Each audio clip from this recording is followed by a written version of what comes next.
नमस्कार, जय जोहार। क्या आप भी गवर्नमेंट एग्जाम्स की तैयारी करना चाहते हैं? क्या आप भी मेमोरी टेक्निक्स और ट्रिक्स के जरिए बहुत ही कम समय में स्मार्ट स्टडी करना चाहते हैं? क्या आप चाहते हैं कि सीजी व्यापम टॉपर आपको पढ़ाए? तो डाउनलोड करिए योगेंद्र साहू क्लासेस ऐप।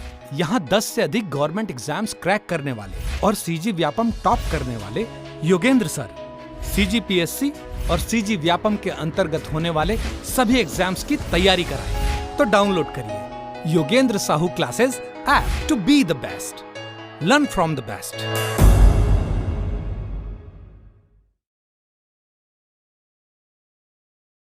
कोई भी सपना साकार करने के लिए सबसे जरूरी है सही कोच का होना। चुनिए Yogendra Sahu classes first rank को और करे अपने सीजी व्यापम CGPSC का सपना साकार। Download the app now. नमस्कार दोस्तों, स्वागत है आपका योगेंद्र साहू ऑनलाइन क्लासेस में। तो आज के क्लास में हम चर्चा करेंगे आर्थिक सर्वेक्षण 2022-23 पर। ठीक है, क्योंकि आर्थिक सर्वेक्षण हमारे आगामी परीक्षाओं, महिला पर्यवेक्षक, हॉस्टल वार्डन की दृष्टि से बहुत ही महत्वपूर्ण पार्ट है। ठीक, ये आर्थिक सर्वेक्षण से CGPSC प्री व्यापम सभी में प्रश्न पूछे जाते हैं। ठीक है, आर्थिक सर्वेक्षण में बहुत सारे आंकड़े होते हैं, तो आपको ये वीडियो एक बार देखने से ही याद नहीं होगा। ठीक है, इसको एक दो बार और पढ़ना पड़ेगा आपको। इसके लिए आप इसका PDF डाउनलोड कर सकते हैं हमारे योगेंद्र साहू क्लासेस ऐप से। आप ऐप डाउनलोड करके वहाँ ये PDF डाउनलोड कर सकते हैं। ठीक है, तो देखते हैं पहला प्रश्न क्या है हमारा। आर्थिक सर्वेक्षण 2022-23 के अनुसार छत्तीसगढ़ का GSDP स्थिर भाव पर कितने प्रतिशत रहा है? जैसे राष्ट्र में हम GDP की गणना करते हैं, वैसे ही राज्य में हम GSDP की गणना करते हैं। ठीक है, तो GSDP स्थिर भाव पर कितने प्रतिशत रहा है? तो 8% रहा है छत्तीसगढ़ का GSDP। ठीक है, पिछले वर्ष कितना था? तो पिछले वर्ष था 8.46%। तो हमको पिछला वाला तो याद नहीं रखना है, पर वर्तमान में जो है 8% उसको याद रखना ही है। ठीक है, तो छत्तीसगढ़ का GSDP कितना हो गया? 8%। ऑप्शन डी इसका राइट आंसर हो जाएगा। दूसरा प्रश्न है, आर्थिक सर्वेक्षण 2022-23 के अनुसार छत्तीसगढ़ में प्रति व्यक्ति आय पर कैपिटा इनकम कितना है? तो हमारा पर कैपिटा इनकम क्या है? 133,898। इसको ऐसा याद रखें, अगर हम लोग की 1,33,898, तो ये याद नहीं रहेगा। तो इसको कैसे दो भागों में तोड़कर याद रख सकते हैं? 133,898। इसको 2-3 बार हम लोग अगर पढ़ेंगे भी तो हमको याद हो जाएगा। ठीक है, दो भागों में पहले इसको तोड़ लेना, फिर याद करना, ताकि ये हमको लंबे समय तक याद रहे। ठीक है, 133,898 ये क्या है? हमारा प्रति व्यक्ति आय है। पिछले वर्ष कितना था हमारा प्रति व्यक्ति आय? तो 105, 118। ठीक है, ये हमारे पिछले वर्ष का प्रति व्यक्ति आय है। लेकिन हमको क्या याद रखना है? वर्तमान वाला 133,898। अगर हम पूरा ऐसा याद रखें 1,33,898, तो हो सकता है हम इसको जल्दी भूल जाए। ठीक है, तो लंबे समय तक याद रखने के लिए आपको जैसा भी सुविधाजनक हो आप वैसे याद कीजिए। ठीक है, अगला प्रश्न है, सकल राज्य घरेलू उत्पाद GSDP में कृषि एवं संबंध क्षेत्र में प्रतिशत वृद्धि कितना रहा है? किसमें? स्थिर भाव पर। ठीक है, ऑप्शन ए है 5.93, ऑप्शन बी है 5.02, ऑप्शन सी है 5.1, ऑप्शन डी है 5%। तो कृषि एवं संबंध क्षेत्र। ठीक है, तो इस पर हमारा प्रतिशत वृद्धि कितना रहा है? तो 5.93% रहा है। ठीक है, 3 क्षेत्र होते हैं, कृषि क्षेत्र, उद्योग क्षेत्र, सेवा क्षेत्र। ठीक, कृषि क्षेत्र, कृषि एवं उसके संबंध क्षेत्र को क्या बोलते हैं? प्राथमिक क्षेत्र। ठीक है, दूसरा क्या होता है? उद्योग क्षेत्र, जिसको द्वितीयक क्षेत्र बोलते हैं। तीसरा क्या होता है? सेवा क्षेत्र, जिसको तृतीयक क्षेत्र बोलते हैं। ठीक है, तो इन सब में प्रतिशत वृद्धि कितना कितना रहा है? कृषि में रहा है 5.93। ठीक है, उद्योग में कितना रहा है? 7.83 और सेवा क्षेत्र में रहा है 9.21। तो इसको याद कैसे रखेंगे? एक तो सीक्वेंस पहले ही रहता है, प्राथमिक क्षेत्र, द्वितीय क्षेत्र, तृतीय क्षेत्र। तो 5, 7, 9 दो का गैप है, तो याद रह जाएगा। पहला वाला याद करना, पहली प्राथमिकता, फिर पॉइंट के बाद याद रखना दूसरी प्राथमिकता। ठीक है, तो पहला कैसे याद रखेंगे? 5, 7, 9 दो का गैप है। ठीक, फिर इधर 93, 83, 21, यहाँ 10 का गैप है तो ये जल्दी याद रह जाएगा 938321। ठीक, तो ये हमको तीनों क्षेत्र का प्रतिशत वृद्धि याद करना जरूरी है। हो सकता है कभी कृषि का पूछे, कभी उद्योग का पूछे या कभी सेवा का पूछे।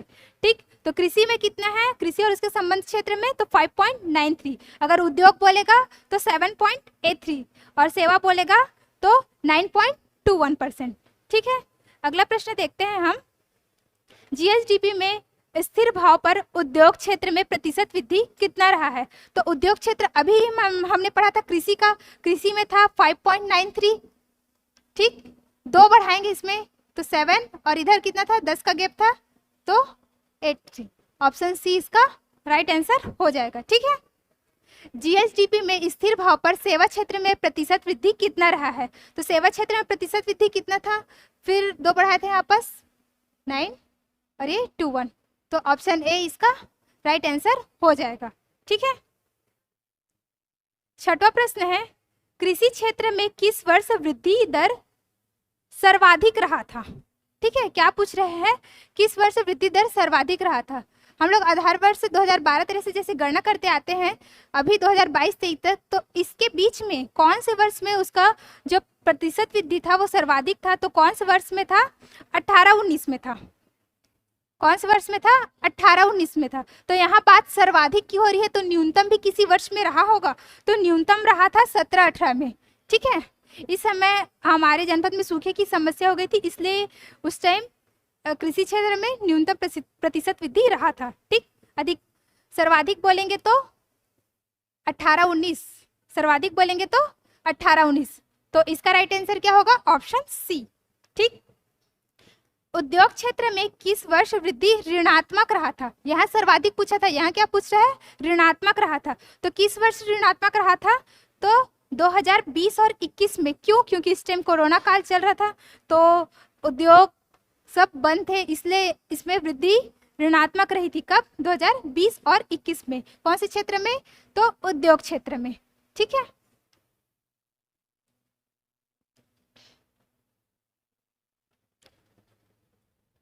सेवा क्षेत्र में किस वर्ष वृद्धि दर सर्वाधिक रहा था पूछ रहे हैं। ठीक है, सर्वाधिक रहा था तो सर्वाधिक कब था?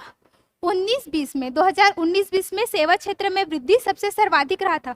और अगर न्यूनतम की बात की जाए तो न्यूनतम था 2020-21 में। क्यों? क्योंकि इस टाइम कोरोना काल था, सभी सेवा कार्य इस टाइम बंद थे, इसलिए सेवा क्षेत्र में वृद्धि इस समय ऋणात्मक था। ठीक है, तो इसमें सर्वाधिक पूछा है तो सही आंसर हम लोग का क्या होगा? Option B. ठीक, छत्तीसगढ़ के सकल राज्य घरेलू उत्पाद में कौन से क्षेत्र का योगदान सर्वाधिक है?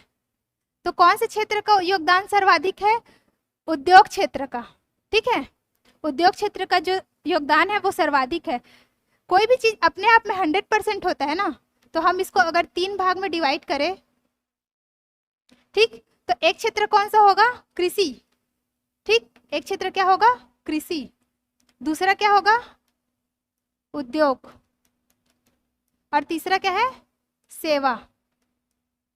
ठीक, तो उद्योग क्षेत्र का प्रतिशत वृद्धि है 49.88।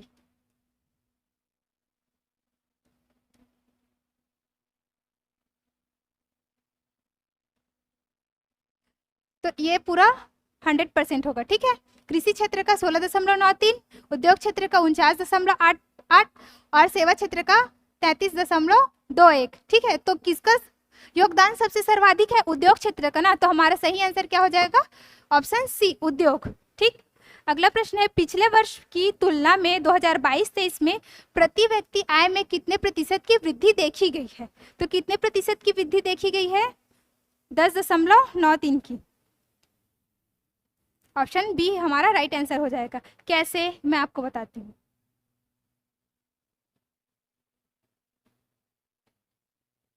हमारा इस बार का प्रति व्यक्ति आय क्या है? 137,898 और पिछले वर्ष का क्या था? 105,118। तो इन दोनों के बीच जो प्रतिशत वृद्धि है अगर हम लोग उसको निकालेंगे तो हमारे अगले प्रश्न का आंसर आ जाएगा। ठीक है,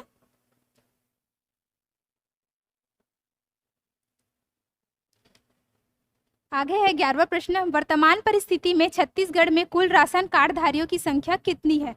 तो कुल कार्ड धारियों की संख्या कितनी है? तो 72.71 लाख। ठीक है, यहाँ लाख में दिया हुआ है। कुल कितने राशन कार्ड धारी है? तो 72.71 लाख राशन कार्ड धारी है। कहाँ? छत्तीसगढ़ में। नवंबर 2022 की स्थिति में छत्तीसगढ़ में उचित मूल्य दुकानों की संख्या कितनी है? तो उचित मूल्य दुकानों की संख्या कितनी है? 13,507 दुकानें हैं। ठीक है, ऑप्शन बी हमारा राइट आंसर हो जाएगा। आगे देखते हैं, सकल घरेलू उत्पाद जीएसडीपी में कृषि क्षेत्र की स्थिर भाव में प्रतिशत भागीदारी कितना रहा है? तो अभी हमने चार्ट बना के देखा था, कृषि क्षेत्र का कितना था? 16.91%। ठीक, उद्योग क्षेत्र का कितना था? 49.88%। और सेवा क्षेत्र का कितना था? 33.21%। तो इसमें कौन से क्षेत्र का पूछा है? कृषि क्षेत्र का। तो ऑप्शन सी हमारा राइट आंसर हो जाएगा। ठीक है, अगला प्रश्न, जोड़ी मिलान कीजिए। इसमें क्षेत्र दे दिया गया है, इसमें प्रतिशत भागीदारी दे दी गई है। ठीक है, तो सेवा क्षेत्र का कितना प्रतिशत भागीदारी है? 33.21%। ठीक है, उद्योग क्षेत्र का कितना भागीदारी है? 49.88%। और कृषि क्षेत्र का कितना भागीदारी है? 16.91%। हमको ये आंकड़े याद ही करने पड़ेंगे, क्योंकि पेपर में अगर ये देता है तो चारों ऑप्शन में 16-16 दे देगा। ठीक है, बस उसके पॉइंट का चेंज कर देगा, तो हमको पूरा पॉइंट सहित याद होना चाहिए। ठीक,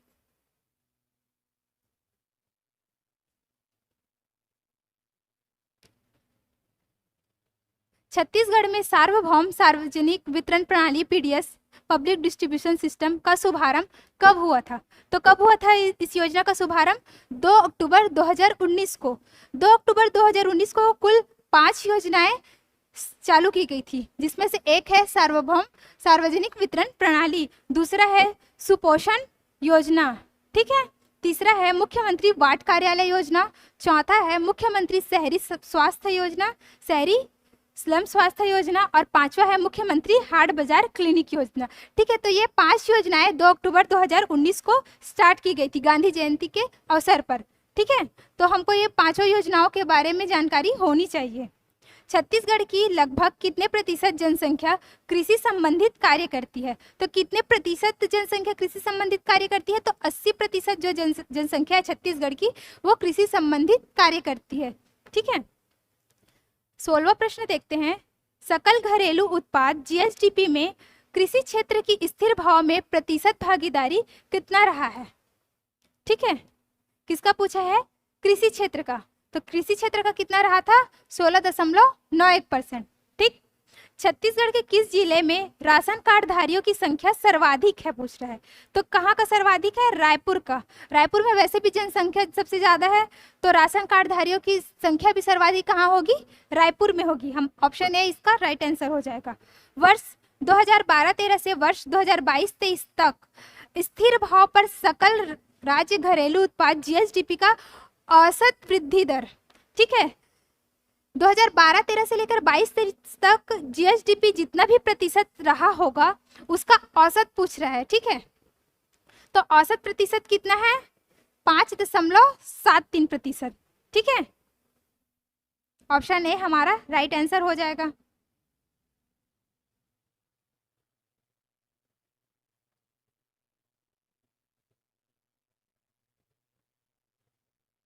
सकल राज्य घरेलू उत्पाद जीएसडीपी वर्ष ऋणात्मक रहा था, तो कौन से वर्ष ऋणात्मक रहा था? 2020 और 21 में। ठीक है, कितना ऋणात्मक रहा था? -1.80%। ठीक, ऑप्शन सी हमारा राइट आंसर हो जाएगा। आर्थिक सर्वेक्षण 2022-23 के अनुसार कुल सृजित सिंचाई क्षमता है। ठीक है, तो कितना सृजित सिंचाई क्षमता है?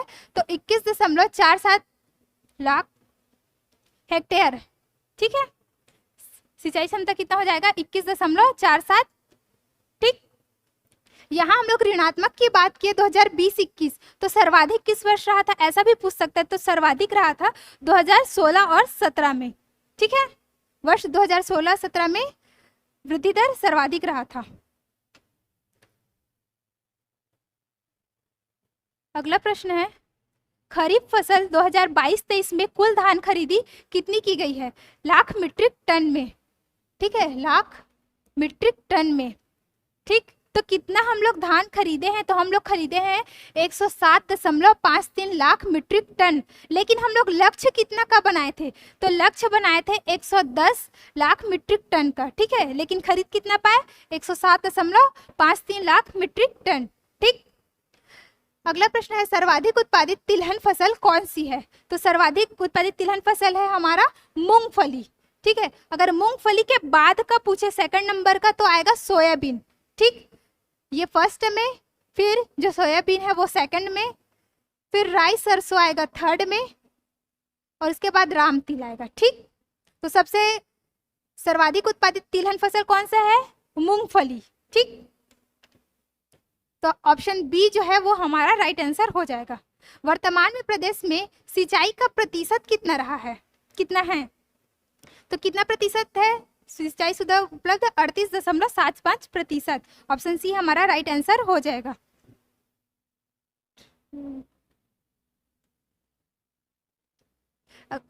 23वां प्रश्न है, वन क्षेत्रफल की दृष्टि से छत्तीसगढ़ का स्थान कौन सा है? इसमें वन क्षेत्रफल की बात की गई है। ठीक है, तो इसमें हमारा स्थान है चौथा। लेकिन अगर वनावरण की बात की जाए, तो इसमें हमारा स्थान है तीसरा। ठीक, तो वनावरण और वन क्षेत्रफल दोनों अलग अलग है ना, इसको ध्यान रखेंगे।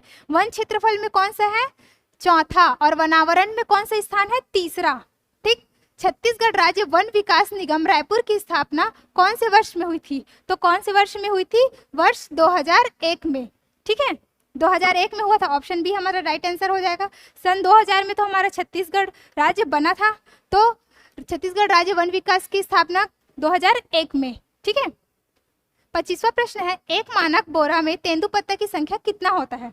तो कितना होता है? 50,000 होता है। ठीक है, एक बोरे में कितना तेंदुपत्ता रहेगा? 50,000। और एक बोरे का मूल्य कितना रुपए होता है?